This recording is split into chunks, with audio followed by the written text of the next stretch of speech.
Hello' বন্ধু, current আছামলৈ স্বাগতম। আজি আপোনালোকক দেখুৱাইছোঁ যে এজোপা সাঁচি গছ মৰি যাবলৈ হ'লে আপুনি এবছৰৰ আগতেই গম পাব। এয়া চাওক, এই গছজোপাৰ এই ডালটো দেখিছেনে? এইটো এটা ডাঙৰ ডাল। এই ডাঙৰ ডালটো চাওক, মৰি গ'ল। এটা প্ৰকাণ্ড ডাল মৰি গ'ল। এই ডালটো মৰি যোৱাৰ পৰাই আপুনি বুজিব পাৰিব যে আপোনাৰ এই গছজোপা ডেমেজ হৈছে। আগফালৰ পৰা যেতিয়া গছ শুকাই যাব তেতিয়া আপুনি জানিব এবছৰৰ ভিতৰত এই গছডাল মৰি যাব। আপুনি এতিয়া এনেকুৱা যদি আপোনাৰ বাৰীত গছ শুকাই গৈছে ডালটো, তেতিয়া আপুনি হয় ডালটো একেবাৰে গুৰিতে য'ৰ পৰা ওলাইছে তাৰতেই আপুনি ডালটো কাটি দিয়ক।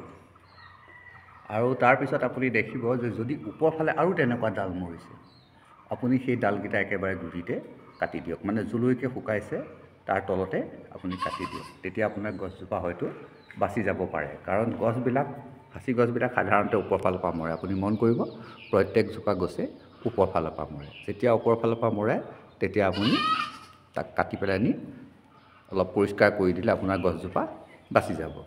এয়া চাওক, যদি আপুনি কাটি দিয়ে, এইটো ডাল চাওক, আপুনি এটা ডাল মন কৰক, এইজোপা কিন্তু বহুত মাল থকা গছ। এই ডালটো দেখিছেনে? ইয়াত কিন্তু পূৰা মাল আছে। এই ডালটো যদি শুকাই যাবলৈ হয় তেতিয়াহ'লে আপুনি ইয়াৰ গুৰিতে কাটি দিব লাগিব। সেইকাৰণে আপোনাৰ চাওক, এটা কথা কাম কৰিব লাগে, সদায় সাঁচি গছবিলাক পুলুঙা কৰি ৰাখিব লাগে, একেবাৰে পুলুঙা কৰি ৰাখিব লাগে।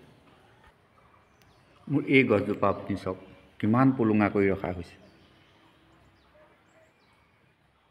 মই ওপৰৰ পৰা দেখুৱাই আছোঁ।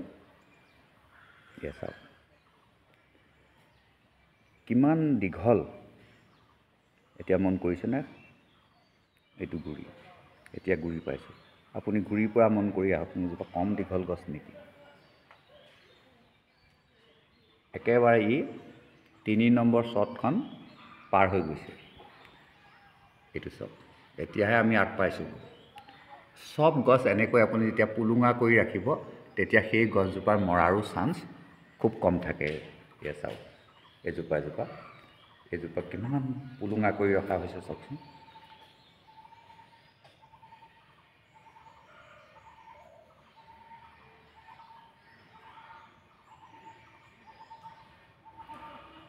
এয়া চাওক,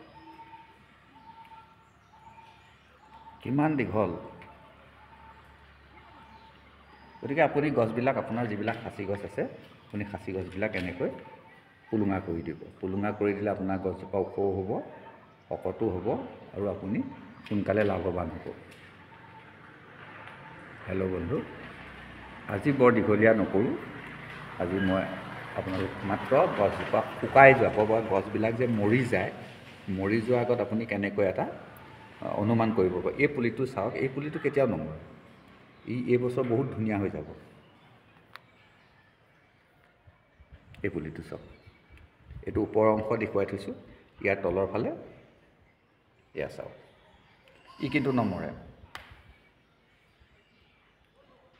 ইয়াৰ তলখন একেবাৰে পুলুঙা কৰি থোৱা আছে। লাহে লাহে ইয়াক চফা কৰি গৈ থকা হৈছে। এনেকৈ আপুনি যদি শুকান ডাল দেখিছে এতিয়াই আপুনি তাক চফা কৰি দিয়ক, নহ'লে আপুনি গছডাল বিকি দিয়ক। কাৰণ এডাল সাঁচি গছ ইমান ওখ কৰিবলৈ বহুত সময় লাগে। 20 বছৰ 15 বছৰ ইমান সময় লাগি যায়, কিন্তু মৰিবলৈ আপোনাৰ এটা বছৰহে লাগে। এটা বছৰতে আপোনাৰ এজোপা গছ মৰি শেষ হৈ যায়, কিন্তু এজোপা গছ বনাবলৈ যাওঁতে আপোনাৰ 15-20 বছৰ সময় লাগি যায়। হেল্ল' বন্ধু, আমি নজনা দুখতো আমাৰ প্ৰাপ্যৰ পৰা আমি বঞ্চিত হ'ব লগা হয়।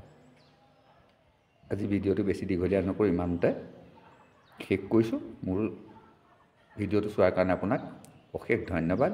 আজিলৈ আহোঁ।